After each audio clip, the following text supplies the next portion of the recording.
เขาภูมิใจมีกฎหมายและรัฐธรรมนูญเป็นมูลมังสืบไว้ให้ลูกหลานลาวเป็นเส้นทางวันอิงให้เฮาเดินก้าวเพื่อชาติลาวคนลาวพึงพาอาศัยรายการความรู้ทางด้านกฎหมายออกอากาศทุกๆวันเสาร์เวลา 18:30 นาทีถึง 19 โมงจากวิทยุกระจายเสียงแขวงหัวพันโดยระบบ FM 104 เมกะเฮิรตซ์ความแรงสูง 3 กิโลวัตต์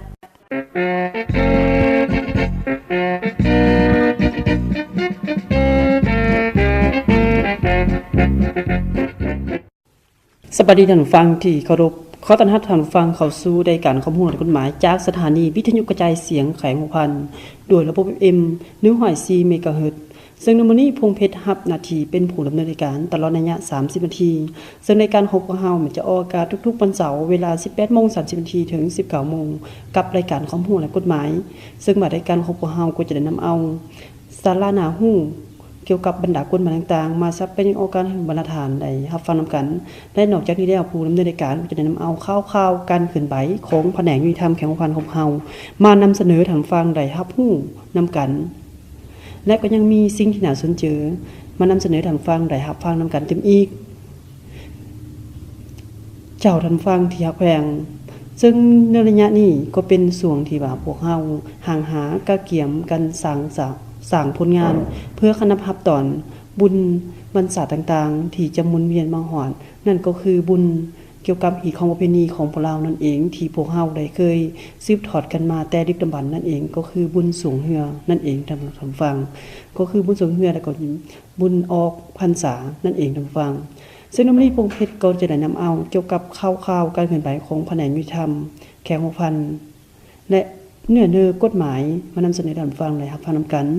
ซึ่งจะมีเกี่ยวกับข่าวเกี่ยวกับห้องการยุติธรรมเมืองก่อนได้จัดพิธีปิดปั่นพึ่งองค์โฮมกฎหมายระยะสั้น45 วันเหอแก่พนักงานลักแรงสุดที่1ประจำปี 2018และก็จะเอาเนื้อในของกฎหมายมาโดยสำนักงานทะเบียนศาลซึ่งในวันนี้จะยกเอาเกี่ยวกับหัวข้อที่มีชื่อว่าเบี่ยงงานทะเบียนศาลแม่นปฏิบัติเบียกงานแม่นจะเฮ็ดเบียกขึ้นเอาโดยแดมานำเสนอท่านฟังได้รับรู้นำกันและเอกสารที่จะมานั้นอย่างยืนนำองค์การทะเบียนศาลนั้นมีอย่างใดที่พวกเฮาจะได้มาอย่างยืนนั่นเองท่านฟังซึ่งแต่ก่อนที่จะไปรับฟังเนื้อของรายการ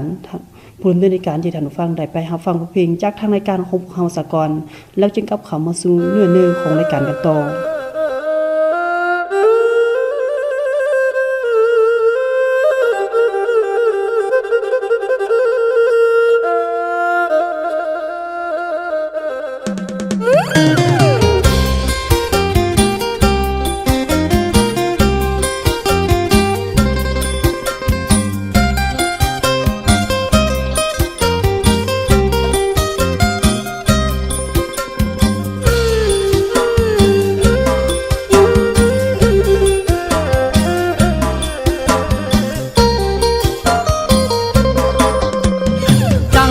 ฟ้าเอ้ยฟ้าห้องข้ามพาให้ใจเงาห่วมคิดทอดตาหวานเจ้าจากไปในเมืองตั้งนานป้าไอ้ท่าอยู่บ้านนั่งกินน้ำตาเจ้าคงลืมแล้วน้อคำเว้าลืมกระโดนต้นเก่าบอนเฮาสัญญาว่าจะคืนมาบ้านซอยอ้ายดำนารอจนเข้าถือพายังบ่ได้ข่าวเห็นฟ้าหุ้มฝนเบิ่งคือมีคนอุ้มน้องฟ้องว่าน้องนั้นมีผู้บ่าวยามเมฆไหลซ้อนเบิ่งคือคนนอนหมุนตั้งเจ้าน้ำตาไหลยาวในข่าวเมฆไหลยันหมดจังว่าฟ้าเอ้ยฟ้า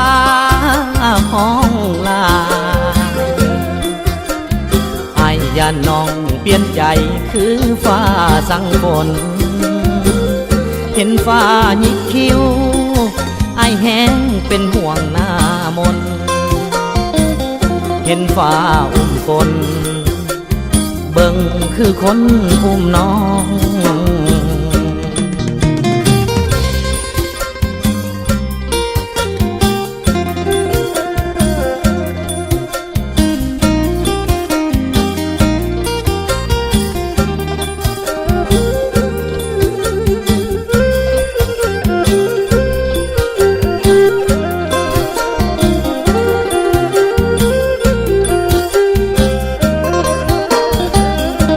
เห็นฟ้าอุ้มคนเบิ่งคือมีคนอุ้มน้องล้างสังหรณ์ฟองว่าน้องนั้นมีผู้บ่าวยามเมฆไหลซ้อนเบิ่งคือคนนอนหมุนตั้งเจ้าน้ำตาไหลยาวในข่าวเมฆไหลยันวนฟ้าเอ้ยฟ้า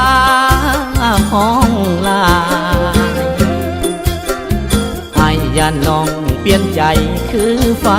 สั่งฝนเห็นฟ้าหยิกคิ้วไอแห้งเป็นห่วงหน้ามนเห็นฟ้าอุ้มฝนเบิ่งคือคนอุ้มน้องให้แนมเห็นฟ้าอุ้มฝนคือจังมีคนมาอุ้มแฟนอาย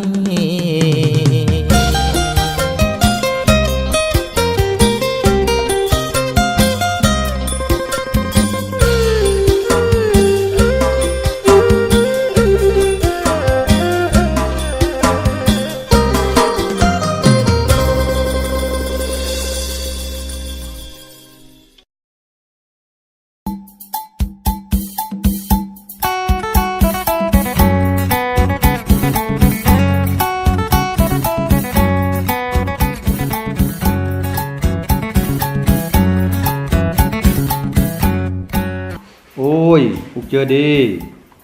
ช่วงนี้การเงินก็บ่ดีหนี้สินก็ทวงบ่ได้บ่ฮู้จิยืนคำห้องหาภาคส่วนเด้อน้อ โอ้ยสิยางยังลุงเดี๋ยวนี้เฮาการแก้ไขข้อขัดแย้งทางด้านเศรษฐกิจก็เปิดบริการน่ะเด้ลุงก็ลองไปยืนคำห้องอยู่หานแม่บางทีอาจจะสวยได้ แม่นวะห้องการนั้นตั้งอยู่ซื่อเลยหลานเอ้ย ห้องการนั้นแม่นขัดแย้งแก้ไขข้อขัดแย้งทางด้านเศรษฐกิจที่ขึ้นกับแผนกยุติธรรมเขียงหันเด้ลุง แม่นวะผ่านมาลุงคือบ่ฮู้เลย โอ้ยเขาเปิดบริการเฮิงแล้วลุง อ้อคันสั้นลุงสิไปหาเพิ่นเบิ่งขอบเจอหลายๆเด้อหลานเอ้อ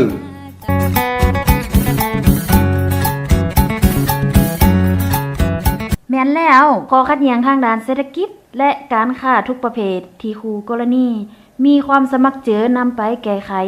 แม่นห้องการแก้ไขข้อขัดแย้งทางด้านเศรษฐกิจยินดีให้บริการเดี๋ยวเด้อ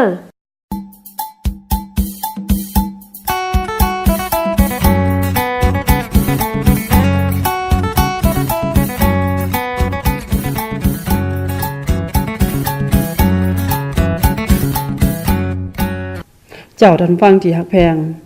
นั่นก็แม่นบทเพลงม่วนที่ผู้ดำเนินรายการได้มาฟังมาตอนนะท่านฟังได้รับฟังนํกันซึ่งในระยะทำอิฐนี้ผู้ดำเนินรายการก็จะได้มีเกี่ยวกับองค์การยุติธรรมเมืองก่อนได้จัดพิธีปิดฝึกอบรมกฎหมายระยะสั้น45วันให้แก่พนักงานรักแรงสุดที่1ประจำปี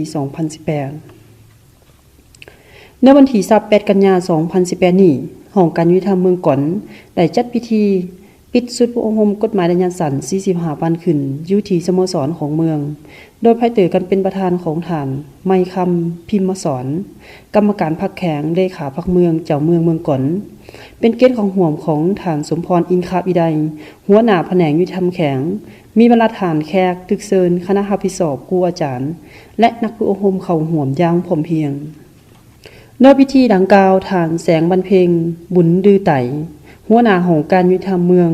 ก็ได้ขึ้นพานบทสรุปรายงานสภาพของการเรียนการสอนกฎหมายระยะสั้น45วันสุดที่1ประจำปี2018ซึ่งได้ยกให้เห็นด่านดีผลงานและด่านอ่อนคงข้างบทเรียนที่ถอนใดสำหรับสุดผู้อบรม เนื้อสุดนี้ประกอบมีนักผู้อบรมทั้งหมด39คนยิ่ง9คนสำหรับหลักสูตรการเรียนการสอนทั้งหมดมี28วิชา21หน่วยกิจเสียเวลาเรียนทั้งหมด315ชั่วโมงซึ่งตลอดระยะเวลาในการเรียนนักผู้อบรมหลายต่างหน้าในการศึกษาค้นคว้าหำเรียนถามตอบและยกเอาปัญหาที่เกิดขึ้นในสังคมตัวจริงมาแลกเปลี่ยนสนทนาอย่างเป็นขบวนพดฟื้นผ่านการค้นคว้าหำเรียนได้เฮ็ดให้นักผู้อบรมได้เรียนได้รับรู้และเข้าใจต่อกับบรรดาเนื้อของกฎหมายซึ่งสามารถคัดเลือกได้ผู้ที่เรียนดีเรียนเก่งประเภทดีเด่นมี15คนประเภทดี24คนในพิธีหลังกล่าวทหารสมพรอินคาบิไดหัวหน้าแผนกยุติธรรมแข็งก็เหเกียรติมอบเบอร์อย่างยืนเหแก่นักผู้อบรมจำนวน39ฐานยิ่ง9ฐานที่ได้สำเร็จการผู้อบรมกฎหมายระยะสั้น45วันท่านก็ยังเหเกียรติโอลมเต็มอีกซึ่งก่อนอื่นก็ได้แสดงความยอมสมเสยต่อกับคณะผู้สอบครูอาจารย์ที่ได้เอาใจใส่ในการสี่นำพาค้นคว้าสิทธิสอนทางภาคทฤษฎีและภาคปฏิบัติตัวจริงสำหรับนักผู้อบรมก็ได้เอาใจใส่ในการศึกษาค้นคว้าหำเรียนตลอดระยะ45วันจนได้รับผลสำเร็จอย่างจุบงามภายหลังที่สำเร็จการผู้อบรมในครั้งนี้แล้วก็กลับเข้าสู่ห้องการกรมของของตนต้องนำเอาบทเรียนความรู้ความสามารถด้านกฎหมายไปจัดตั้งปฏิบัติและพันขยายเขาเนหน้าที่เวียงานอยู่ภายในห้องการและกรมกองของตนให้ได้รับผลดีและมีประสิทธิผลดีขึ้นเรื่อยๆเจ้าท่านฟังอันนั้นก็แม่นบทข่าวเกี่ยวกับห้องการยุติธรรมเมืองก่อนได้จัดพิธีปิดสุดผู้อบรมกฎหมายระยะสั้น45วันให้แก่พนักงานดักแรงสุดที่1ประจำปี2018นั่นเองท่านผู้ฟังซึ่งเก่าสู่ในระยะที่2ผู้ดำเนินรายการจะให้ทางฟังได้รับฟังเกี่ยวกับสิ่งที่น่าสนใจจากทางรายการของพวกเฮาสกรและบทเพลงม่วนๆจากทางรายการของพวกเฮาสกรโดยจะกลับเข้ามาสู่เนื้อของรายการกันต่อ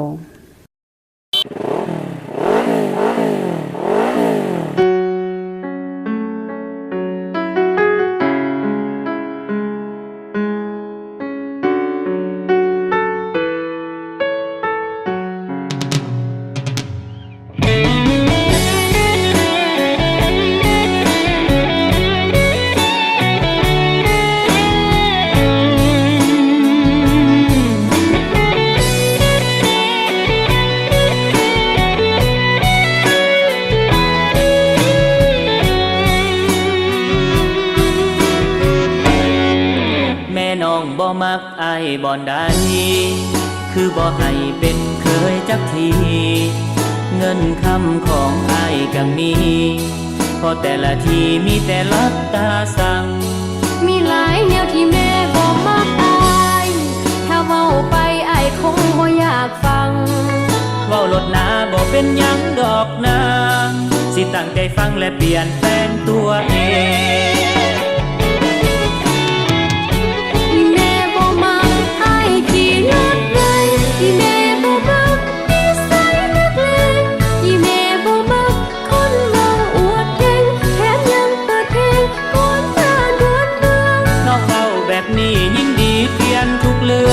สิเศร้าควรเมืองให้แม่น้องภูมิใจขอบใจแม่เจ้าที่เว้าให้เปลี่ยนนิสัยยอดหักเจ้าหมดใจอ้ายจึงยอมทุกอย่างต่างในหูกระปดออกทำแม่ตัดผมแน่ปล่อยให้ยาวเฮ็ดหยังขอบใจน้องที่เตือนอ้ายอีกครั้งขอบใจนางที่สั่งให้เป็นคนดีถ้าอายเปลี่ยนได้มือนี้น้องสิมีรางวัลอายสิเปลี่ยนอย่างกระทันหันถ้าอยากได้รางวัลสิเอาคนงามมาเป็นเมีย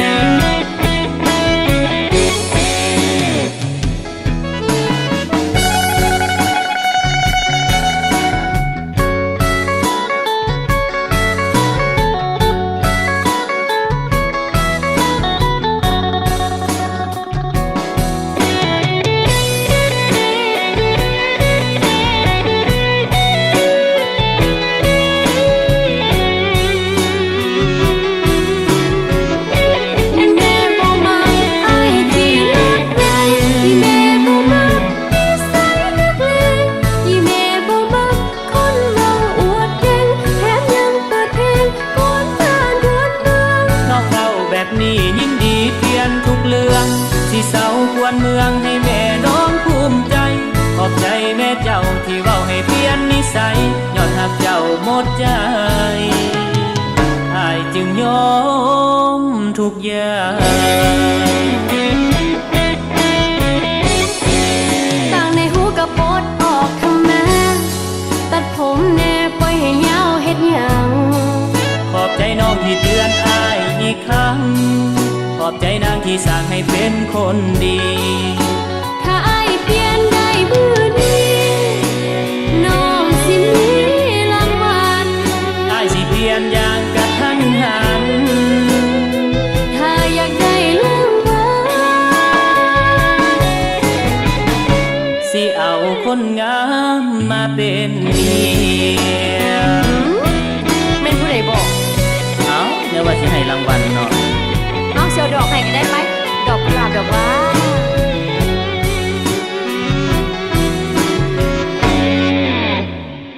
อีแม่บ่มักอ้ายขี่รถไล่อีแม่บ่มักนิสัยนักเลงอีแม่บ่มักคนเว้าอวดเก่งแถมยังเปิดเพลงกวนบ้านกวน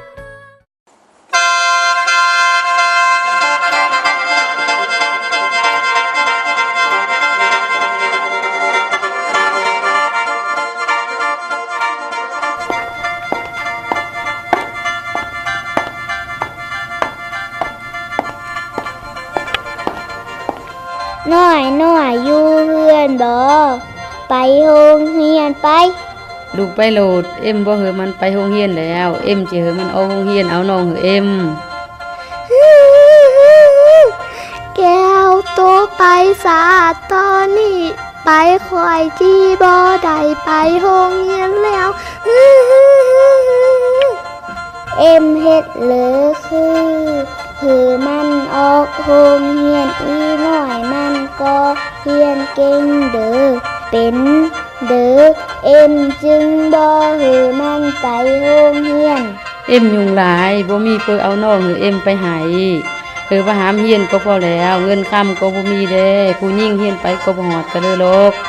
หน่อยนึงเยอะมากก็เอาลูกเอาผัวสร้างครอบครัวย่านสิบ่ได้กินแฮงมัน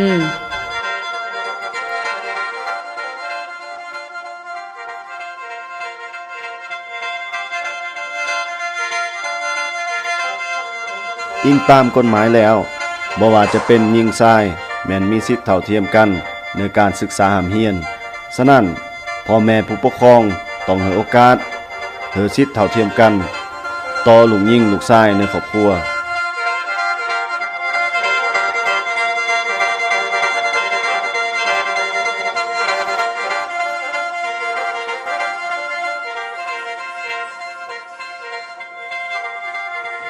เจ้านั้นฟังที่ฮักแฟงซึ่งกับข่าวมูซูในยามที่2นี้ผู้ดำเนินการก็จะได้ให้ท่านฟังได้แปลฮู้เกี่ยวกับกฎหมายประด้วยสำนักงานที่เป็นศาลซึ่งมื้อนี้จะนายกเอาเกี่ยวกับเบี้ยงานที่เป็นศาลนั่นปฏิบัติหน้าที่เบี้ยงานขึ้นดาวโดยแดมานำเสนอท่านฟังและฟังและเอกสารที่จะนำมาอย่างยืนนำองค์การทะเบียนศาลนั้นมีอย่างใดองค์การทะเบียนศาลแม่นปฏิบัติหน้าเบี้ยดังนี้ 1. แม่นอย่างยืนความถูกต้องของสัญญาประเภทต่างๆเช่นสัญญาซื้อขายสัญญากู้ยืมสัญญามอบหมายและการอย่างยืนพินัยกรรมและอื่นๆ 2. นำเสนอพิธีการเพื่อปกปักรักษาทรัพย์สมบัติเกี่ยวกับการสืบทอดมูลมรดก 3. อย่างยืนสิทธิในการสืบทอดมูลมรดก 4. อย่างยืนกรรมสิทธิ์เกี่ยวกับสิ่งสมสางหรือทรัพย์เดิมของคู่ผัวเมีย 5. อย่างยืนการสำเนาเอกสารประเภทต่างๆ 6. อย่างยืนลายเซ็น 7. อย่างยืนความถูกต้องของการแปลภาษา 8. อย่างยืนตัวบุคคลเทียบกับรูปถ่าย 9. อย่างยืนวันเวลาในการยื่นเสนอเอกสารอย่างยืนหนังสือหรือเอกสารต่างๆที่กฎหมายใดกำหนดไว้ 11. รับและเก็บรักษาเอกสารที่เกี่ยวข้องเกี่ยวกับหน้าที่ของพนักงานทะเบียนศาล 12. แม่นเส้นเอกสารส่งหน้าคู่สัญญาเจ้านั้นเกี่ยวกับก็แม่นเกี่ยวกับเบียกที่ว่าองค์การทะเบียนศาลปฏิบัติเนาะท่านผู้ฟังและเอกสารที่จะนำมาอย่างยืนนำองค์การทะเบียนศาล มีดังนี้พลเมืององค์การรัฐองค์การจัดตั้งเศรษฐกิจและการจัดตั้งสังคมสามารถนำเอาเอกสารต่างๆไปอย่างยืนนำองค์การทะเบียนสารเซ็นสัญญาซื้อขายสัญญากู้ยืมสัญญามอบหมายและสัญญาอื่นๆและก็มีพินัยกรรมเอกสารสำเนาการแปลภาษาลายเซ็นและอื่นๆตามที่กำหนดไว้ในกฎหมายนอกจากบรรดาเอกสารสัญญาที่กล่าวมานั่นแล้วเอกสารที่จำเป็นจะต้องมานำอย่างยืนมีกฎระเบียบบริษัทเบอร์หมอบสิทธิ์เบอร์อย่างยืนการหมอบกรรมสิทธิ์และอื่นๆสำหรับกฎหมายบ่โดยทะเบียนสารแม่นอนุญาตให้บุคคลนิติบุคคลหรือการจัดตั้งทางภายในและต่างประเทศสามารถนำเอาสัญญาหรือเอกสารอื่นๆมาขออย่างยืนนำองค์การทะเบียนสารบอนตนอาศัยอยู่บอนปฏิบัติสัญญาหรือบอนอสังหาริมทรัพย์ที่เป็นเป้าหมายของสัญญาที่ว่าตั้งอยู่นั่นบุคคลที่ห้องขออย่างยืนที่กล่าวมานั้นต้องมีความสามารถทางด้านการประพฤติเจ้าทางฟังนั่นต้องเป็นบุคคลที่ผู้นั้นต้องเป็นบุคคลที่มีความสามารถทางด้านการประพฤติถ้าแม่นนิติบุคคลหรือการจัดตั้งเป็นผู้ห้องขอ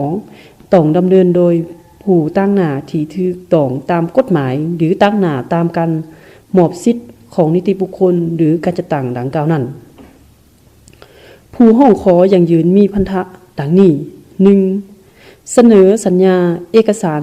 หรือสิ่งอื่นที่ตนต้องการให้อย่างยืนต่อนายทะเบียนสาร 2. สนองข้อมูลหรือหลักฐานที่ถูกต้องครบถ้วนและจัดแจงเกี่ยวกับสัญญาเอกสารหรือสิ่งอื่นที่ตนต้องการให้อย่างยืน 3. เสนอเอกสารอย่างยืนตัวบุคคลที่มาขออย่างยืนเซ็นบัตรประจำตัวปึ่มสำเนาครัวเบอร์หมอบสิทธิ์ 4. จ่ายค่าธรรมเนียมและค่าบริการตามระเบียบการนั่นเองครับผู้ฟังเจ้านั่นก็แม่นเกี่ยวกับเนื้อกฎหมายที่ผู้ดำเนินรายการได้หยิบมาฟังมาตอนนั้นผู้ฟังได้รับฟังนำกันซึ่งมาหอดเบิ่งเวลานาทีของรายการก็เกิดจะสิ้นสุดลงแล้วผู้ดำเนินรายการก็ขออยากฝากความเป็นห่วงเป็นใยมานำเพื่อนมิตรรายการทุกๆท่านจงรักษาสุขภาพให้มีสุขภาพแข็งแรงปราศจากโรคภัยไข้เจ็บทุกประการและก็ขอขอบเจอนำมิตรรายการที่มาเฮอเกติดตามมาฟังรายการของพวกเฮาแต่ต้นจนจบฟังท่านเด้อหากมีความสนใจปัญหาเด้อของกฎหมายท่านก็สามารถส่งขอคิดเห็นของท่านมาได้ที่วิทยุกระจายเสียงแขวงหัวฟันหรือท่านสามารถมาหัวฟันโดยกงก็ได้ที่แผนกยุติธรรมแขวงหัวฟันหรือท่านสามารถโทรเข้ามาที่เบอร์ตั้งโต๊ะ064-312-386ตามวงรัฐการพวกเฮาพร้อมได้จะนำเอาปัญหาของท่านมาตอบออกอากาศและพร้อมกันปรึกษาหารือแก้ไขปัญหานำกันเพื่อให้มันถูกต้องตามหลักการของกฎหมายนั่นเองท่านผู้ฟังสำหรับวันนี้ผู้ดำเนินการพร้อมโดยสังควบคุมเสียงก็ขอลาท่านผู้ฟังไปก่อนพบกันเมื่อในวันเสาร์หน้าสำหรับวันนี้ขอกล่าวคำบ่าสบายดี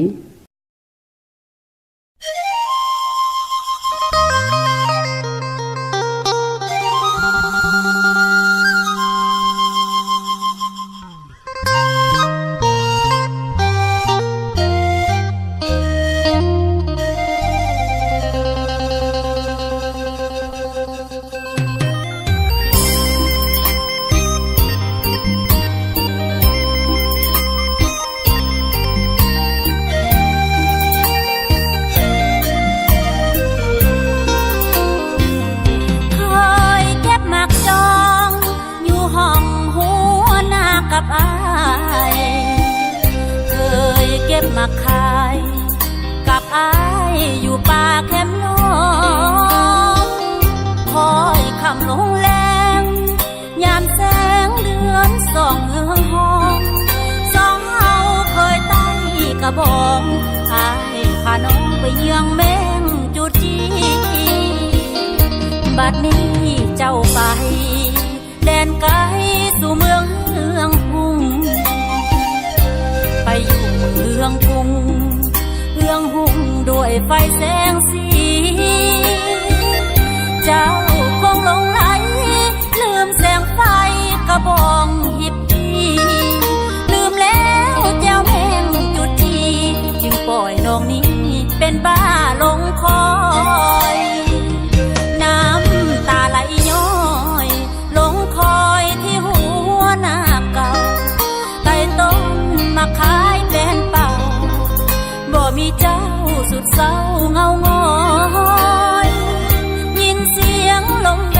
กพัดใบแปลกก้องมาแต่ดอยได้ฟังแล้วใจอินอ้อยล่องลอยหาอ้ายบอกหายไปโศกเหตุการณ์ตั้งนานเป็นยังบ่ตาวบ่ฮอดข่าวจากเจ้าสิอยู่จังได้ถ้าไปได้ดีน้องนี่สุดที่ซื่นใจหากแม้นเป็นผู้มองไม่อ้ายจงกลับไปบ้านหน้ายังคอย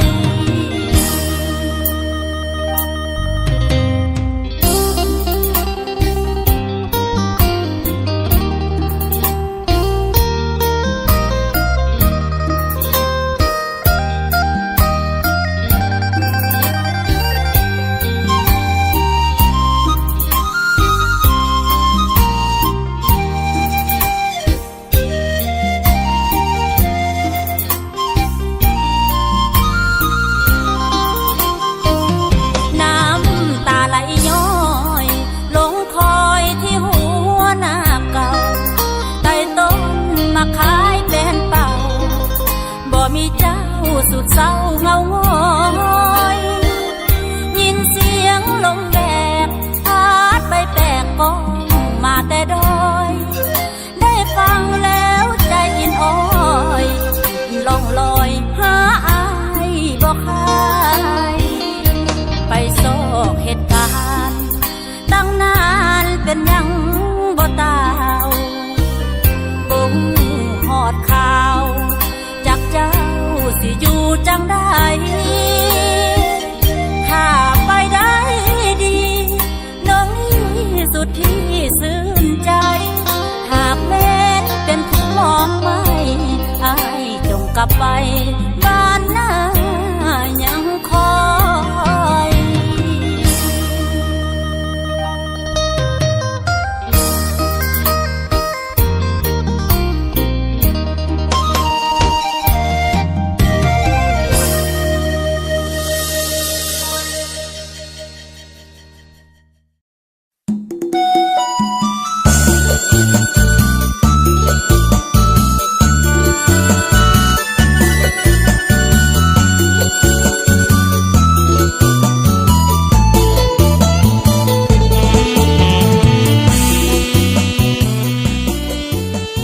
สบายดีลุง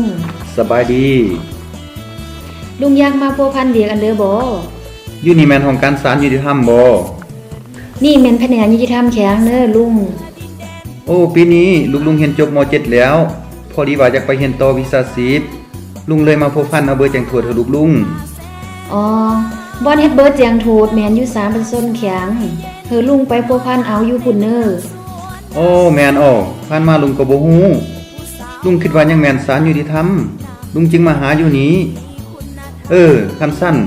แนวนั้นลุงสิไปพัวพันเอาอยู่พุ่นก่อนขอบเจอหลายๆเด้อหลานเด้อ เจ้าบ่เป็นเด้อโชคดีเด้อลุง